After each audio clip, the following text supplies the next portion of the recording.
Welcome back to another Is It Keto Friendly? So today's product is going to be the Charming Snakes Jelly Delights from the Sugarless brand.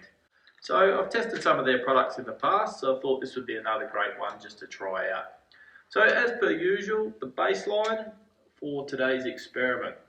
Now this morning I've had a fasted gym session and it's about 2 hours post-workout, so very standard for me. So it'll be interesting to see where the blood glucose and blood ketones are at. So firstly, we've got the blood glucose quite high at 5.4 millimole, so very interesting. And secondly, we've got the blood ketones quite low at 0.3 millimole. So as you're all aware, if you do some strenuous exercise, which I have, typically your blood sugar will go up and your ketones will go down. But post-workout, generally that blood sugar will start to fall and the ketones will start to rise. So considering I follow a zero carbohydrate diet in general, those ketones at 0.3, in my opinion, would be climbing over the next 2 hour period. So we'll be able to get a bit of a guide to see how these jelly snakes affect things. Anyway, let's open them up. So there you have it. It's gelatin. Jelly snake, looks a lot like a standard Allen's type snake. It's quite clear, not as much colouring, but let's have a taste.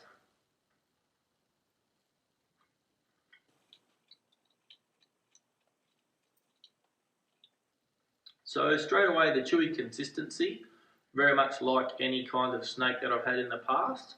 As far as the flavour goes, it actually isn't super strong.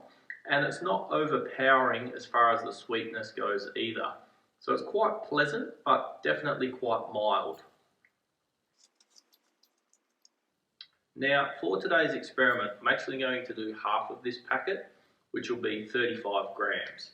So let's have a look at the nutritional breakdown. So per 35 gram serve, we're looking at about 90 calories, 2.1 grams of protein, a negligible amount of fat, and 0 grams of carbohydrates. However, we do have maltitol, which is a sugar alcohol, and we're looking at about 25 grams of that 35 grams total being in maltitol.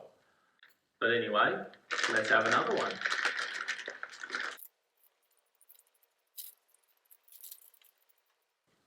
So before I finish it off, let's take a look at the ingredients. We've got sweetener in the form of maltitol syrup, gelatin, water, acid, flavours, glazing agents and colours. So as you can see there, these ingredients aren't great. I mean the main ingredient being that maltitol syrup, which is the sugar alcohol sweetener. But if you're chasing something like this, potentially this could be an option. Anyway, let's have the last one.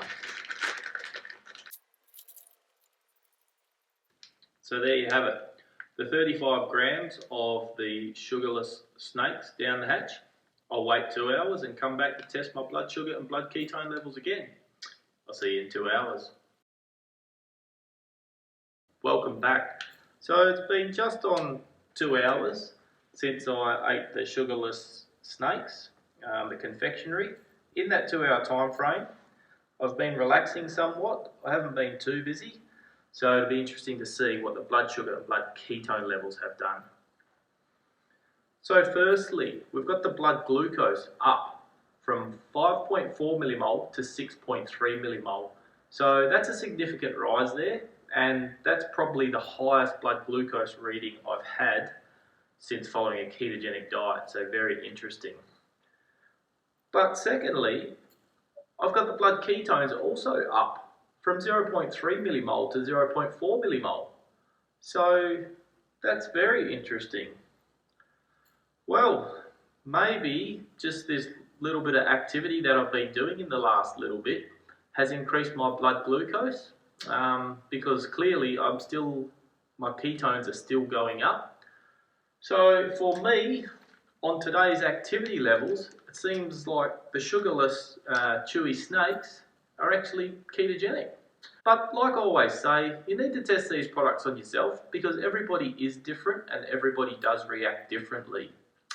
But anyway, on an inconclusive test, thanks for watching and I'll see you on the next episode.